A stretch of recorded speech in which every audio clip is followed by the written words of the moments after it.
Yo, what's going on, Brendan? Hey, what's up, bro? Yeah, man, I'm out here chilling, B, man. I am currently like I'm recording a podcast with you, as you know. We're having fun right now. We will have a good time, but I'm also strategically avoiding doing work in my apartment right now. So like that's like the cool part of having a digital focused job with a non-digital understanding father. You know, right now I'm supposed to be doing blue collar work upstairs, you know, and I'm like, yo, I don't want to do that. That looks heavy, but I can't say that, you know. So I was like, I gotta record a podcast today, and he don't know what a podcast is. So he was like, all right, go do what you got to do, and now here we are. Go to the room to jerk off. Just like the old days, nothing ever changes. I just need privacy, okay? You know, that's what he understood. And I need it specifically for about 2.5 to 3 hours. How long you said that was going to take? 2 hours? I need 2.5 hours to do this job. But yeah, once I'm done, I'll be free if you want any help, picking up the styrofoam or whatever's left over. I'll take care of that. Don't worry about it. You know, that's what I'm doing right now. See, but that's like you got like family helping you out. Like for me, I just outsource the work. I get like TaskRabbit, so I don't feel judged because I'm like, hey, if you're gonna make me feel a certain type of way about hiring you, then I don't need to pay you.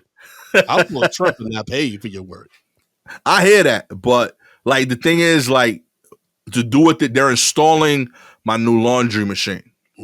So like the TaskRabbit to pay someone to do that would be like $100, I'd assume. Like, you know. This is currently costing me 6 Coronas, 6 Coronas and admittedly some embarrassment, a little judgment. I could deal with the judgment. That's cool. They're going to say, oh, Gastor is less of a man, because he doesn't do these things around the house. I'm okay with that. They thought of that about me yesterday. They could think that about me tomorrow, but I'm only down $20 in these Coronas, that's because I overprayed. I bought like the big Coronas. I should have bought them little baby Coronas, Yep. Or I should have bought the Coronas ahead of time. I bought them at the corner store. I had to pay these pumped up prices right now. Damn, yeah. But either way, I'm okay with the judgment. Let them sweat a little bit today. They need to work out. But I do feel a little bad because like one of the workers ain't come through. So it's my 60-year-old dad and the dude. So like I know every now and then, like because they're in the background, so I hear my dad go, "Coño," in Spanish, he cursing, and he's gonna walk out into the living room where my son is and talk shit about me. And then, admittedly, I'm gonna have to agree when my son says, "Hey, Dad said you was dodging work." I'm gonna be like, "You right, little man. Yeah, I ain't front. He's definitely correct. I should have helped, but he handled it." We out here, B. Okay, it's getting done. That's the point. The new laundry machine will be installed. I've been coatless for a week now because my laundry machine died with my coat in it. Oh, damn. Yeah, so I've been out here going to shows, no jacket, no sweater, because all my warm stuff was in this one shift. So like I'm t-shirt. I've been wearing like 3 button-up shirts. You can air dry your stuff? But it's wet and it's stuck inside. Like the machine won't let me open it. Oh, yeah. wow. And there's like a button to open it, but it's stuck behind the unit. And in order to slide the unit, I'd have to take the dryer off because it's a stack one. Damn, so yeah, God. Here we are, coatless, sweaterless, 1 week strong, baby. And that's, of course, the week that New York decided, hey, we're going to throw out this one last snowstorm, this one last rainstorm, hold us down for March. But I'm making it happen, baby, all positives. That's what I'm looking at. Alive, bro. That's what we do out here, What have you been up to, man? Man, I just been, I got work. I'm traveling to Texas, going to South by Southwest. Dope. The film festival for my Medium Popcorn podcast, so that'll be dope. I'm going to finally get some Texas barbecue. I've never been to Texas, so I'm looking forward to it, even though, that state's got a lot of problems, from my understanding.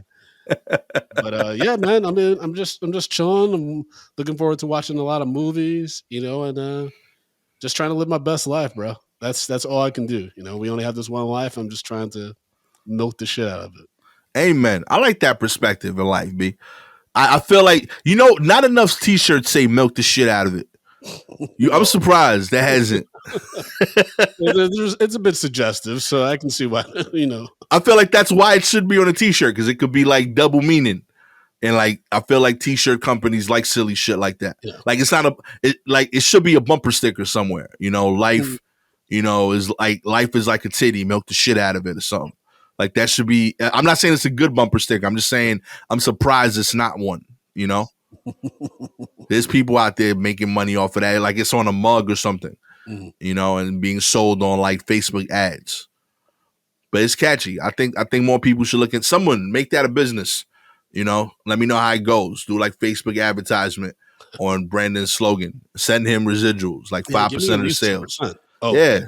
I should get more than that. Take care of my man Brandon. But I think that's a solid business model. You don't even have to spend money up front. You get like maybe like $20 on Fiverr, have someone design it, and then just like have the pre-orders come in before you sell any of the mugs and t-shirts. Boom. I'm helping people out here, B. Yeah, man, you a marketing genius right now. That's it. See, man, that's why y'all listen to this show. It's to learn, succeed, okay? I'm trying to make it happen for y'all out here in these streets, help me help you. That's what we do at the War Report, baby. Let's get into the news. That's what we do. The giant venomous spider has infiltrated the southeastern U.S. and is expected to spread rapidly. That's right. The itsy bitsy spider climbed up the water spout. I promise you that is the first line of an article on CNN.com. That's right. Yep, it is. It really is. These letters are out of their minds. That is so wild that like I had to read that. It was like they owe 2,000 words. It's like, well, some of them are going to be a nursery rhyme. Oh man, that is so awesome.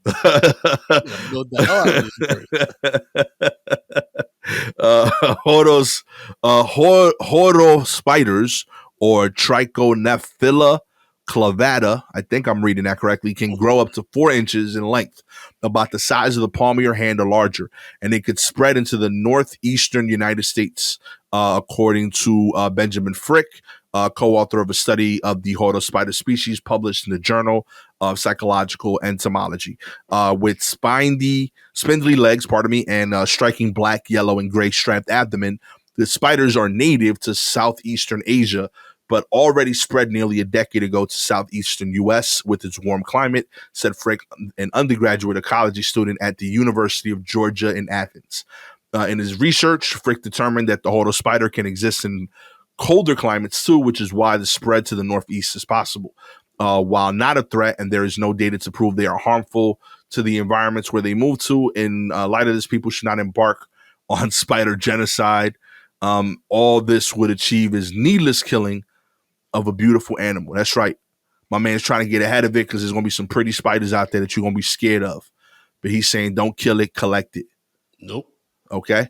Now, they are venomous, but they're not dangerous, meaning they can poison certain creatures like insects for a meal, according to Paula Cushion, the senior curator of the invertebrate zoology at the Denver Museum. However, the spider's fangs are virtually incapable of breaking human skin. So, yeah, you should be safe out there in the streets. If you see them, maybe start a new hobby, I think they look cool. They look like one of the alternate Spider-Man logos, you know? Yeah, they do. It does look like one of the radioactive spiders that bit either Miles or Peter Parker. But at the same time, anything that says venomous, I'm never going to fully be like, oh, yeah, I'll be fine. Because these things also will evolve. So it's possible like it could be, evolve into a different iteration of the spider. And then that's the one that you got to worry about. Yeah. And also, like, multiply. Yeah. Like, you never know which one this is. And, like, I get mad at these things because, like, these experts study this shit for years. I'm not an expert. Like, I'm not looking at a spider on the street and being like, yo, hold up, let me look up, see if this is the venomous one or not that bites me and kills me, or the venomous one that doesn't bite me and kill me. I don't know the difference. I just see scary spider. I wouldn't have even noticed that it was blue and yellow until like a day or two later after therapy. Like when we talk it over and review and I could like reflect on it from a safe sofa, but like in the moment, I'm just running, I'm not like looking at the 5-inch spider and reflecting carefully on what spider it is. I don't know who these people are to do that, but like I see spider, I'm out. I'll get this. I'll get talking points later. You know, I'm not there to look at the spider and study it and decide, oh, this is cool. You seem friendly. You seem cordial. I should get to know you, spider. Who are these people? You know, Mm-hmm. it's madness. Yep. But I do rock with the colors. I think this would be a dope like Uptown colorway. I want these. You know, like Hordo Uptowns. Tell me that don't sound dope. Like yo, Jordan I mean, it does Hordos. sound dope, but at the same time, it's like, you're gonna have to deal with some venom, but they're gonna be tight. They're gonna be dope. Yo, and that would be ill too. Like it'll be like when Lil Nas X put out his sneakers with like a little bit of blood in the Oh, heel. You could put a little bit of venom in the heel, you know, and it could that's such really a be the crazy. Hordos. That's such a crazy note. Like, who's gonna prove that there's really blood in the shoe? I would legitimately think that someone bored rich would have bought two pairs, broken one just to test it and sue. That's Because if fair. it's not there, you could legit sue. Like, yeah, I bought two of these shits. You know what I false mean? advertising. False advertisement, but you messing up the market value on my kicks that I was telling people had blood in them. Turns out it's just Kool-Aid, B. You know? I want my money Well, back. how would you know? I mean, hopefully they're doing like various tests and not doing a taste test because that would just be nasty. Whose blood is it, by the way? They said it was like some of the staff workers. I think I remember this correctly. It was like people from the like there was like a group that was doing the art design. Mm-hmm. So like part of the artist collective. It was like their blood. It was a small amount. Yeah, I don't know, and I don't know what amount makes it cool, but Yeah, what legal department at any company is like, yeah, y'all can prick your fingers and put them in the shoe? Like that isn't nothing about this sounds legal. I remember signing that. Okay, that wasn't on the onboarding. You know, I gotta donate blood. There's definitely like a black dude that was on the team, just like look at all these white people pricking their fingers, sticking their fingers in shoes, and he's like, I ain't doing that shit. Oh man, you're like, I'm a janitor here, okay? Like I signed up for that. I'm in HR. Oh man, good luck to them out there. You know, but I'm looking forward to these venomous sneaker editions. Everything, every way I say it, it sounds dope. I can't front. Know what I mean? Yeah, I really want these sneakers. 100%. Make it happen out there, Nike. Do some, creative work on that. I'm actually gonna keep these. I'm gonna keep this picture, and I'm gonna send it to a sneakerhead that I know to see if he could do like a little altercation on one of mine. You want to see me rocking these? Shoes, that's the thing. Hell up, yo! That's the only way I think. I think that's the future. It's the way to like really make them personal. So you're gonna see me out here with these Hordo custom Uptowns, baby. It's gonna be dope. Your toilet paper roll is slimming down. That's right. Slim down toilet paper, fewer cookies in your bag, less conditioner and squeeze tube. Okay, these are also this is a much better first line from CNN on that one. I'll give them that. The changes are subtle but might evade less discerning shoppers, but retail industry experts say we could see more consumer products start shrinking in size or quantity, possibly both because of rising costs. Record levels of inflation means how households are paying more for everyday purchases, and it's costing companies more to produce packaged items like paper products, shampoos, as well as food and beverage products. Companies can raise prices, and many are. Others are charging customers the same price while offering less. Product downsizing, also known as shrinkflation, interesting, is happening with toilet paper, said Edgar Dworsky, a former assistant attorney general in Massachusetts, who is a consumer advocate and editor of the website consumerworld.org. Downsizing happens during times of inflation because companies that make everyday products are also paying more for raw materials, production, and delivery costs, said Drosky. Dworsky, I think I said his name 3 different ways. I'm sorry, Dworsky.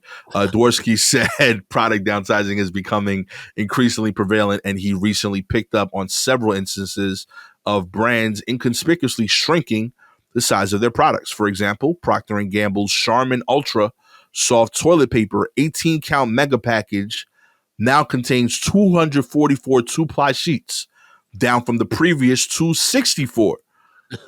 My man, yo, he was counting. That's right. And super mega rolls of the brand now display 366 sheets versus the previous 396. That amounts to losing the equivalent of about a roll and a half on the new 18 count. he said. Okay.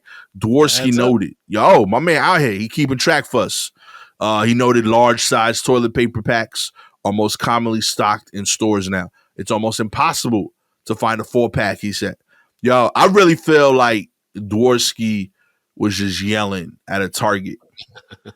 And the CNN writer was like, oh, I'm going to turn this into an article. I bet I could.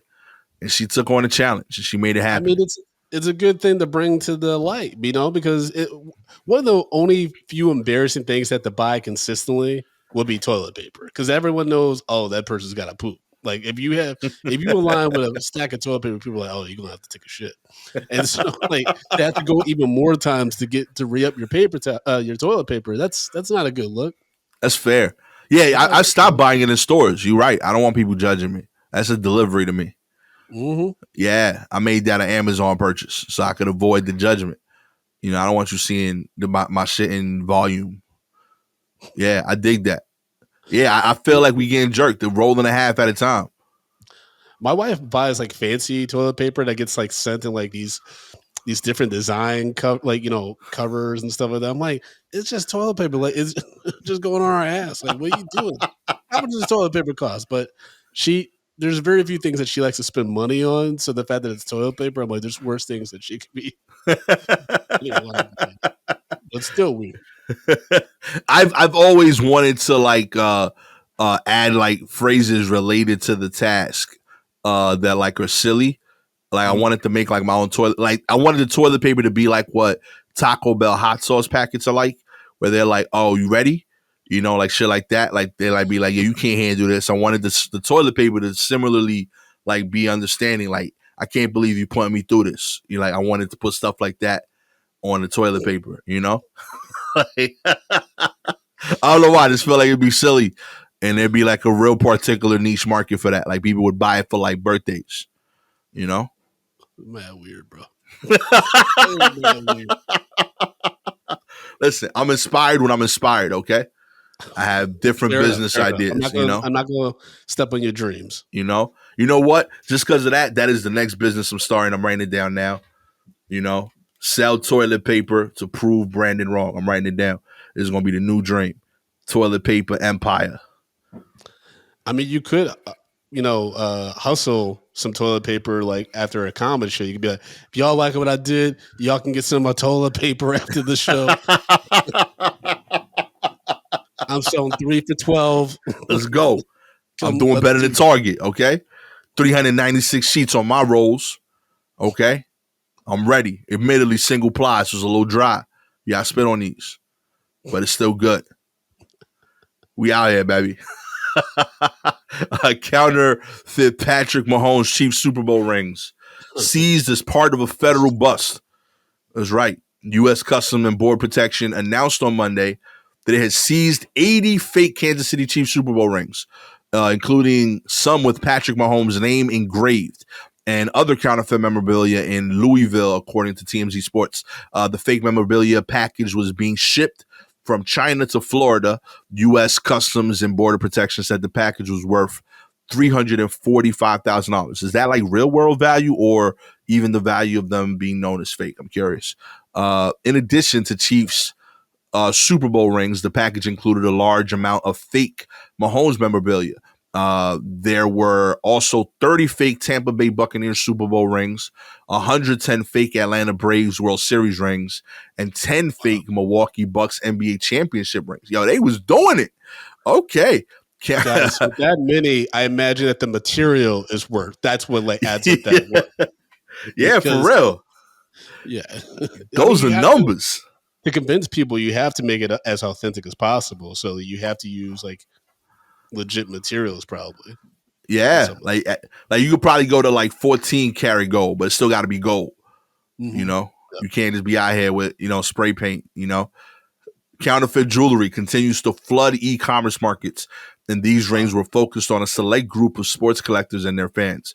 Our officers are well trained to find counterfeit merchandise like these in support of CBP's commission of protecting the American public and the American economy.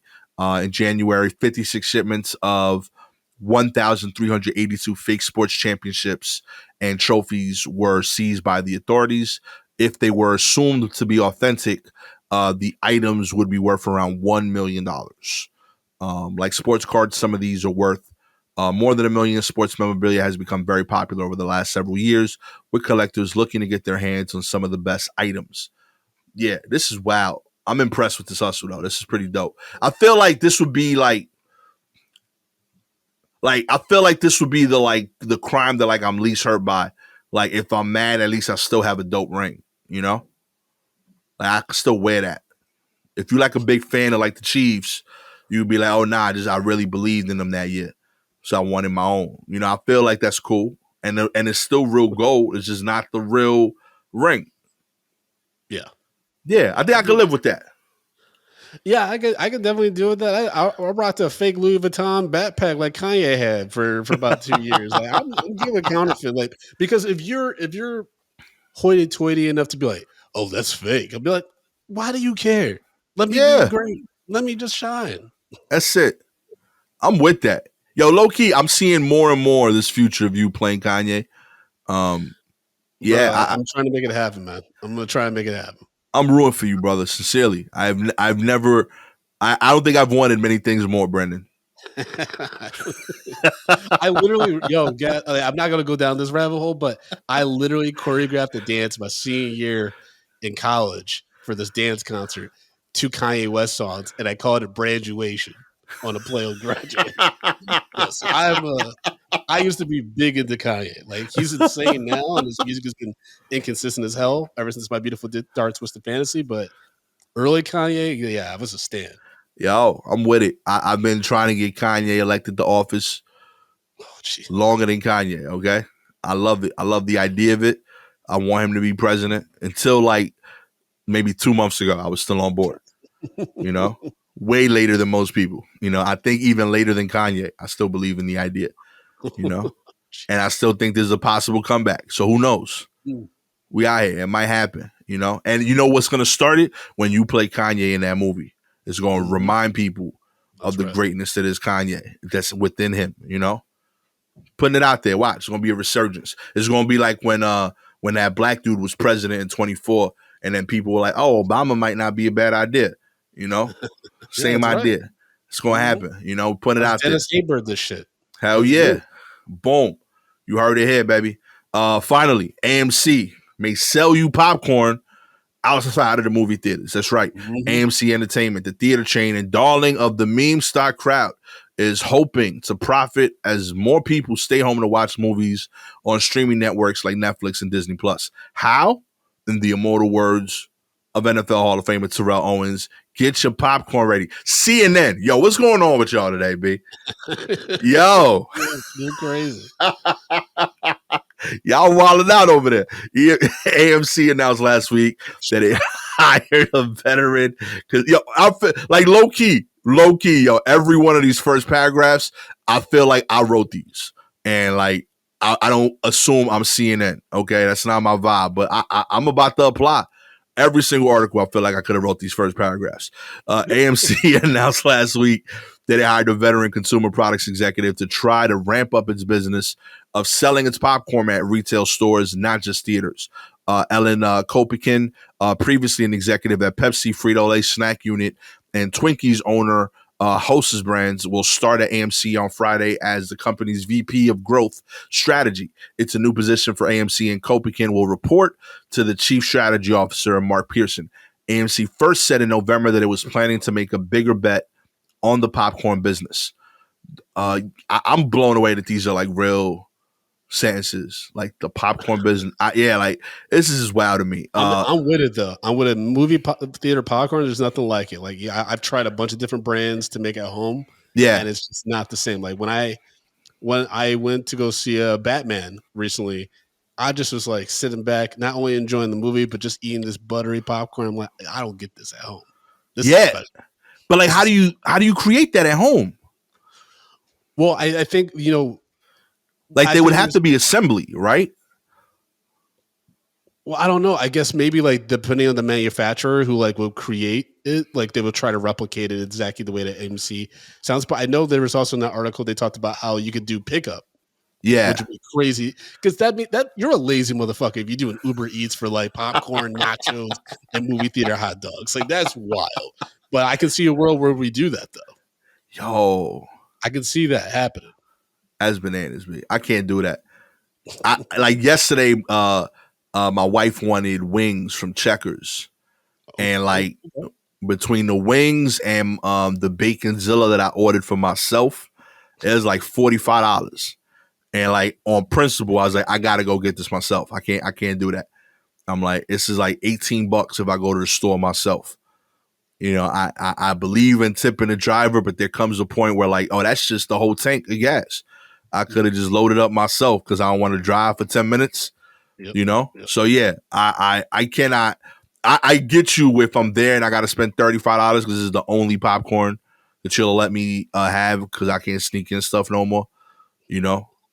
But I can't see myself paying that and the $10 Uber charge to have that popcorn in my house when I got popcorn. Yeah. You know, you just gonna have to deal with the smart food popcorn, okay? Whatever that cheese thing is that Frito-Lay sells, you gonna have that, okay, kids? You gonna have the red hot popcorn from Wise, okay? That's what we have here. That's what this family supports. 50-cent popcorn. We don't do this shit. Freaking Uber and popcorn. Madness, yo, that's so wild. Yo, I'm a Uber eat I might popcorn. do it just to see if the popcorn stays intact. Yeah, how do you mean? What do you mean? Like imagine like you on a little motorbike trying to get a bag of popcorn to a customer. You're just like, oh man, I'm gonna lose these kernels. You like that is you slip yo, they, all the they have to cover that. Like, this ain't the large, B. I ordered the large, okay? I know you've been eating my popcorn in that car.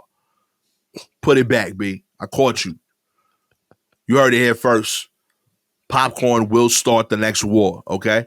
This is going to happen. People going to get popcorn deliveries. They're going to be short because half the popcorn spilled in a Corolla while bringing it to you because you were too lazy to get your $75 popcorn yourself. And here we are fighting over popcorn because you mad because you already clicked start on your HBO movie, you know, and half the kids in the house saw the beginning and you pissed off. You're going to make them restart it.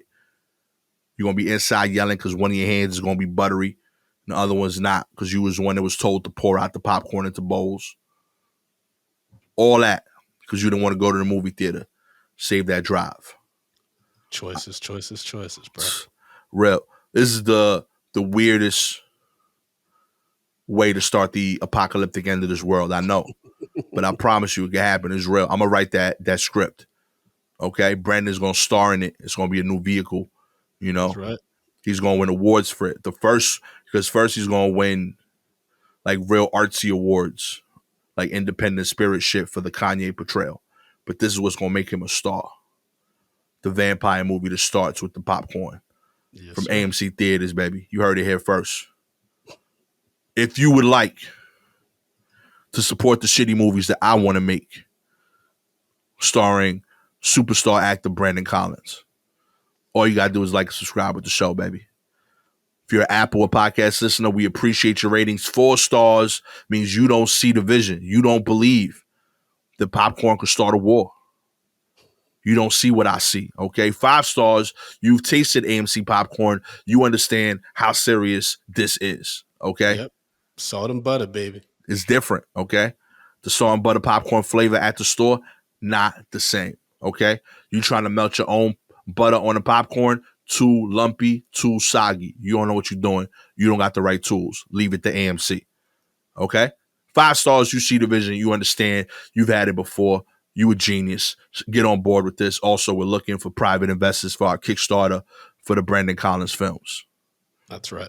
Get on board, baby. That's right. If you got any articles you want us to cover, DM us directly on Twitter or Instagram at Silky Jumbo for the homie, at Gastor Almonte for myself. With all that said, my name is Gastor Almonte. Subbing in for the homie, Shalewa Sharpe is the homie Brandon Collins. Appreciate you. Where can they find you, by the way, again? Yeah, man. Thank you for having me on the show. I really appreciate it. Folks can follow me at American Collins, AmericanCollins.com. Check out my movie review podcast, Medium Popcorn, which is always a fun time where we just review old and new movies. It's always insane. I say some wild stuff that'll probably get me canceled at one point. And then also check out Drunk Black History on YouTube. That's where you can see old live shows as well as podcast episodes. Gastor was on it. Shalewa was on a live show one time. So it's a lot of fun and you learn something. So definitely check that out. That's all we asked for right there. You can't beat that. That's right. So you heard it here. It's been American Collins with Dominican Collins, on the episode of The War Report. Catch y'all next time. Peace.